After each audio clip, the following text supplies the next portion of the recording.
If you were to walk up these stairs into that building through a long hallway, you'd come to the courtroom where the Supreme Court justices, dressed in their black robes, hear their cases.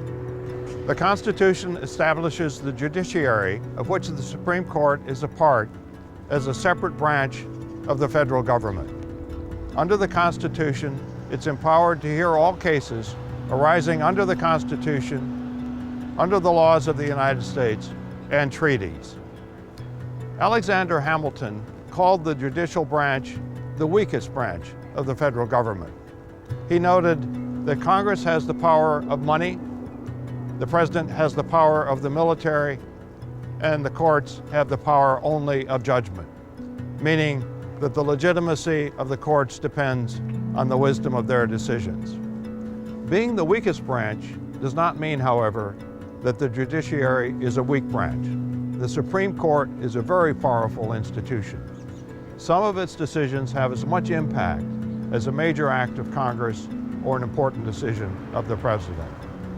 Consider, for example, the Supreme Court's decision in Citizens United in 2010. In it, it declared that corporations and unions, and by extension, independent groups, can spend unlimited amounts of money during election campaigns. That decision has changed the way that we elect our officials. In 2012, independent groups spent nearly $1 billion to try to influence the voters. In 2014, they spent so much money that the number of televised political ads doubled from the previous midterm in 2010.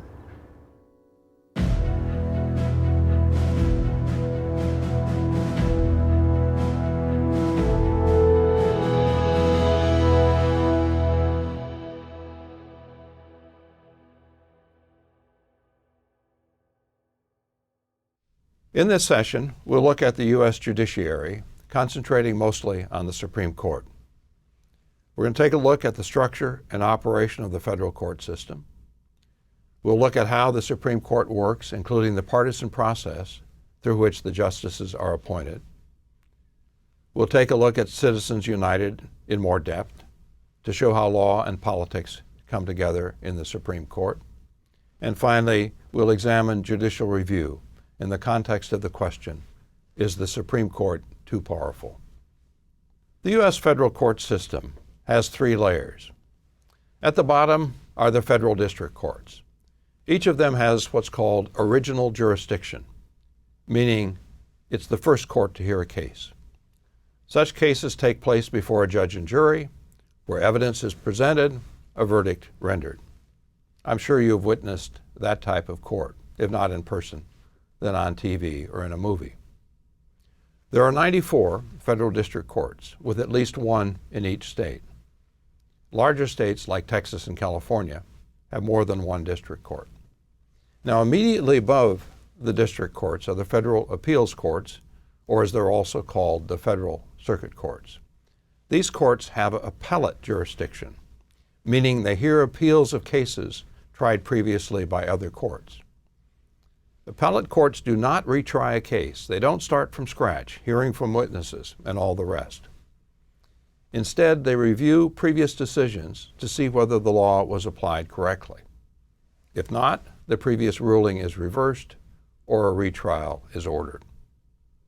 There are 13 federal appeals courts, each with a separate geographical jurisdiction. For example, the Fifth Circuit Court handles appeals of federal district court cases originating in the states of Texas, Louisiana, and Mississippi. At the very top of the federal system is the Supreme Court, which operates largely as an appellate court. It confines itself almost entirely to reviewing cases previously decided by lower courts. Before I say more about the Supreme Court, let me just say a few words about the state courts. Because the United States is a federal system, the states have their own laws and thus their own court systems. Each of these state systems has trial courts at the bottom, appellate courts at the top, including a state Supreme Court. Cases that arise under state law must be tried in state courts. In fact, most legal cases in the United States start and end in the state courts. Most crimes, such as shoplifting, and most civil cases, such as divorce, are governed by state and local law. Upwards of 95% of legal cases settled in the United States are settled in state and local courts. Virtually the only time that a state case is heard also in federal court is when a federal issue is involved, such as when an individual convicted in a state court alleges that police violated his rights under the Constitution at the time of arrest. For the rest of this session, we're going to focus on the U.S. Supreme Court, which is not only the most powerful U.S. court, but in the view of many observers, the world's most powerful court. Now, why might that be true? What makes the Supreme Court so powerful? Which of the following do you think is the best explanation? Because the justices hold lifetime terms? Because of the U.S. system of divided and limited powers?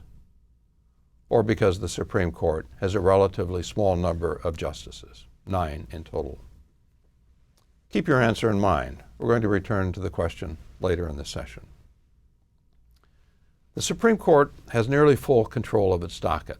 For the most part, it hears only the cases it chooses to hear. Each year, about 10,000 losing parties ask the Supreme Court to hear their case. It only accepts about 1% of the requests.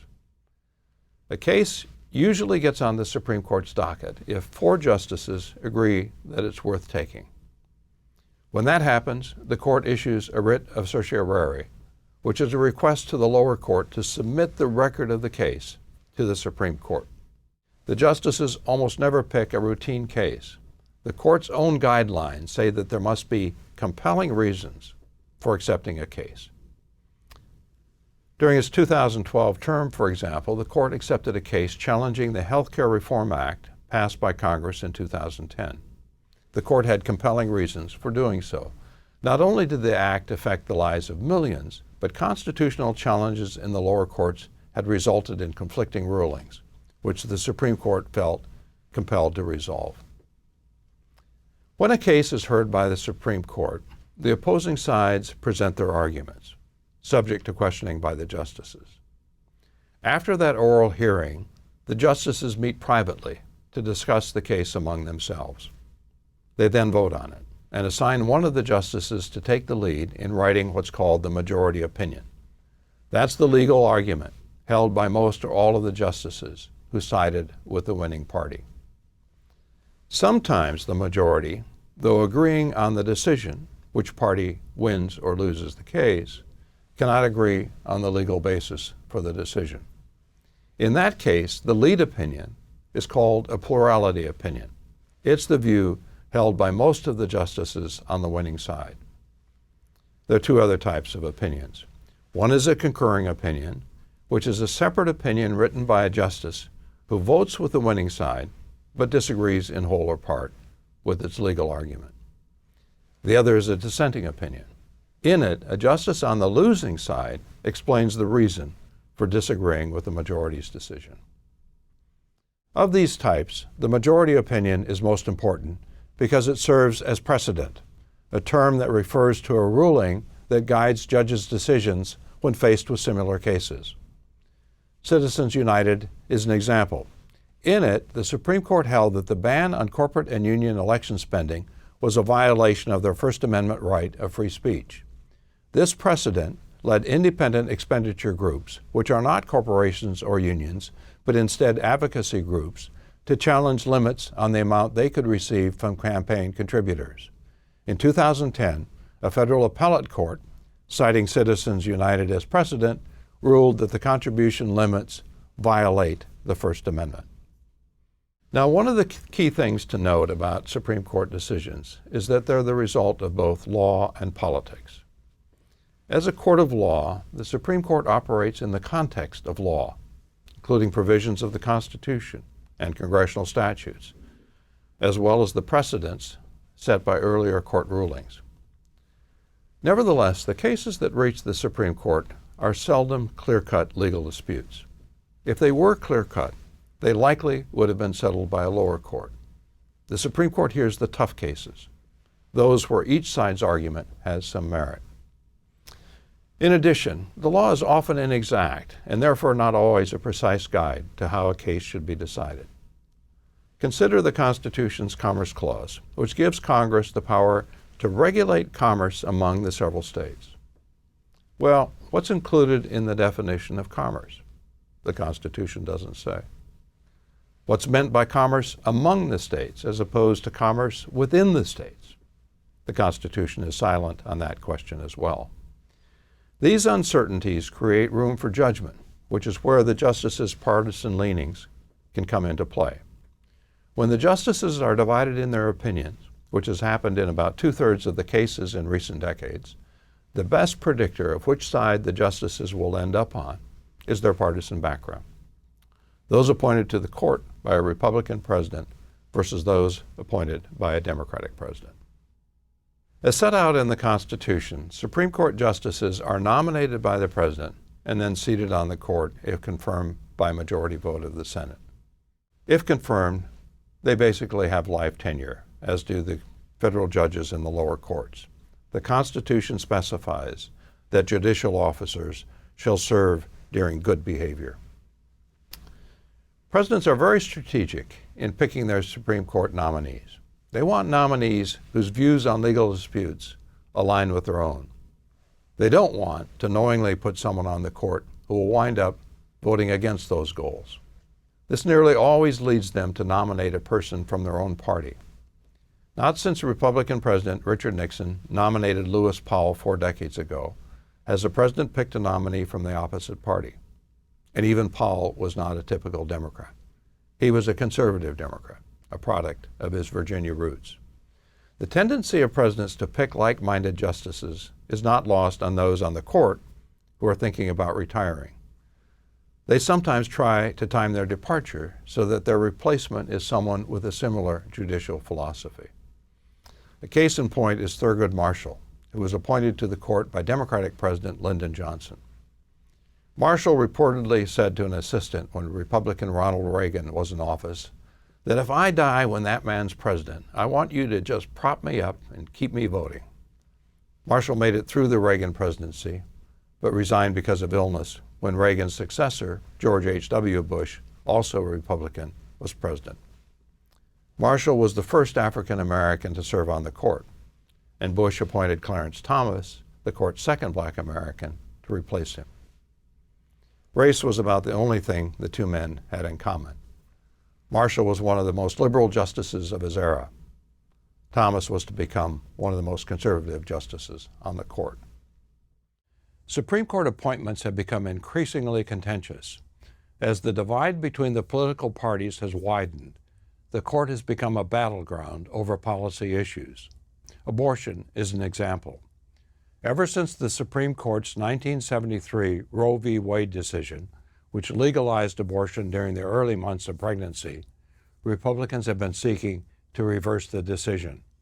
For their part, Democrats have been equally determined to protect a woman's right to choose. That dispute was in the forefront during the 2018 confirmation hearings for Brett Kavanaugh, President Trump's nominee to fill the vacancy created by the retirement of Justice Anthony Kennedy. Although a Republican nominee, Kennedy had been unwilling to overturn Roe v. Wade. When Kavanaugh was questioned by Democratic senators during his confirmation hearings, he was evasive on the abortion issue. The hearings then became increasingly heated when it was alleged that Kavanaugh had engaged in sexual misconduct while in high school and college. Kavanaugh was confirmed by the narrow vote of 50 to 48, with every Republican senator and only one Democratic senator voting to confirm him. The role of partisanship in Supreme Court appointments does not mean that blatant partisanship rules the day on the court. Justices are officers of a separate branch, and they prize their judicial independence. All Republican nominees do not vote the same way, nor do all Democratic appointees. Nevertheless, a justice's partisan background is a good predictor of how he or she will behave on the court. Consider the findings of a recent study conducted by University of Chicago law professor William Landis and federal appellate court judge Richard Posner, who was appointed to the branch in the 1980s by President Reagan. Landis and Posner examined the voting records of all Supreme Court justices, 43 in total, who have sat on the court since 1937. For each court case, they determined whether a vote could be said to have favored the liberal side or conservative side. For example, a case involving a dispute between labor and business, a vote in favor of labor would be considered a liberal vote, and a vote in favor of business would be considered a conservative vote. Then, by looking at all the votes cast by each of the 43 justices, Landis and Posner were able to rank them from the most conservative justice to the most liberal one. According to their data, the previously mentioned Clarence Thomas, an appointee of the first President Bush, a Republican, is the most conservative justice to sit on the court in the past 70 years or so. He's voted on the conservative side roughly 80% of the time. In rank order, the other 9 most conservative justices are William Rehnquist, appointed by President Nixon, Antonin Scalia by Reagan, John Roberts by the second George Bush, Samuel Alito, also by the second George Bush, William Berger by President Nixon, Sandra Day O'Connor by President Reagan, Lewis Powell, who I mentioned before, by Nixon, Charles Evan Whitaker by Eisenhower, Anthony Kennedy, a Reagan appointee. Now, what do all 10 of these justices, the most conservative ones of the past 7 decades, have in common? They were all appointed by a Republican president. Did you detect anything else noteworthy about the list? You might have noticed that 5 of the 10 most conservative justices, Thomas, Scalia, Roberts, Alito, and Kennedy, are current or recent members of the court. Some observers claim that the Supreme Court of recent years has been the most conservative court since the 1930s, a claim that the rankings would appear to support. Now, the 10 most liberal justices, according to Posner and Landis, are not quite so uniform in their backgrounds, though some tendencies are clear. 7 of the 10 are Democratic appointees, most of them nominated by either Franklin Roosevelt or Lyndon Johnson, probably the most liberal presidents of the 20th century. Only one of the justices, Ruth Bader Ginsburg, a Clinton appointee, is a recent member of the court. Of the 3 non-Democratic liberal justices, 2, and they're Earl Warren and William Brennan, were appointed by Republican President Dwight Eisenhower, who expected something different from them than what happened on the bench. Near the end of his presidency, Eisenhower was asked by a reporter whether he had made any mistakes as president. Eisenhower replied, "Yes, 2, and they're both sitting on the Supreme Court." Before going on, let me reinforce my earlier point that partisanship is far from the full story of the Supreme Court. There are many cases where all or nearly all of the justices, Democratic and Republican appointees alike, see things in the same way. In a landmark 2014 case, for example, the court unanimously concluded that the constitutional protection against illegal search and seizure barred police in most circumstances from conducting a warrantless search of a suspect's cell phone. Nevertheless, the nature of Supreme Court cases and ambiguities in the law allow justices' partisan leanings to seep into their decisions. The court's Citizens United ruling is a case in point. In the 5-4 ruling, the justices split over the issue of whether corporations and unions, as associations of people, have the same First Amendment free speech protections as single individuals when it comes to campaign spending. In an earlier ruling, the court had held that money counts as speech. So the issue here was whether Congress had acted constitutionally in restricting specifically campaign spending by corporations and unions. The Supreme Court majority ruled in their favor, saying that if the First Amendment has any force, it prohibits Congress from blocking associations of citizens from engaging in political speech. The court's minority dissented, saying, corporations and unions are not what the framers had in mind in referring to the people in the First Amendment. So how did the court's justices divide in the Citizens United case? Which 5 interpreted the First Amendment in a way that favored corporations and unions, and which 4 interpreted it the other way? The five in the majority were Roberts, Alito, Kennedy, Scalia, Thomas. In other words, the five most conservative members of the court, all of whom are Republican nominees. The minority was made up of Breyer, Ginsburg, Sotomayor, and Stevens, all of whom are Democratic appointees except for Stevens, who was appointed to the court over 3 decades earlier by President Gerald Ford, a moderate Republican. In 2014, the Supreme Court decided another campaign spending case, McCutcheon v. FEC, by the same 5-4 margin. It further loosened the limits on election spending by wealthy donors. The 5 justices in the majority this time were the exact same ones that had earlier decided the Citizens United case. The role of partisanship on these 2 First Amendment cases would seem unmistakable. Each side interpreted the First Amendment in a way advantageous to its party. Wealthier individuals and groups tend to back Republican candidates. And indeed, the bulk of the additional money that has come into U.S. elections as a result of these decisions has come in on the Republican side. The partisan implications of the Citizens United ruling were clear from the moment the decision was announced. Republican Senate leader Mitch McConnell praised Citizens United as a victory for free speech. Democratic President Barack Obama attacked the decision in his State of the Union address, claiming it opened the floodgates for special interests. Now, there's a final topic to discuss before we wrap up the session. That topic is judicial review, which refers to the power of a court to decide whether another governmental institution has acted within its constitutional powers, and if not, to nullify its actions.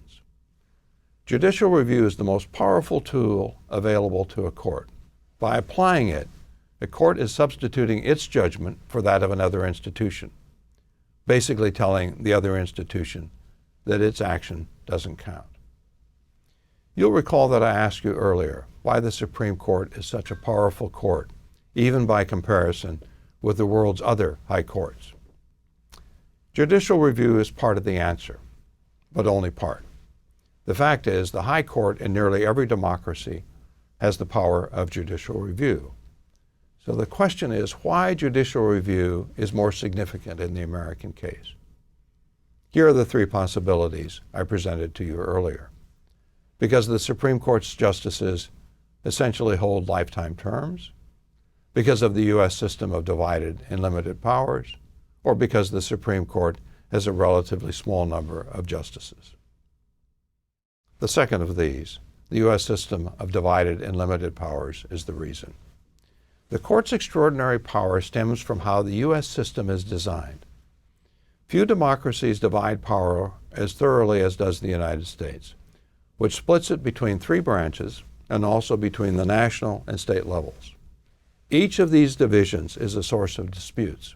Where does the constitutional power of one institution end and the other institution begin? When such disputes take legal form, the Supreme Court is positioned to decide the outcome. Ultimately, it decides how power in the American political system is to be divided.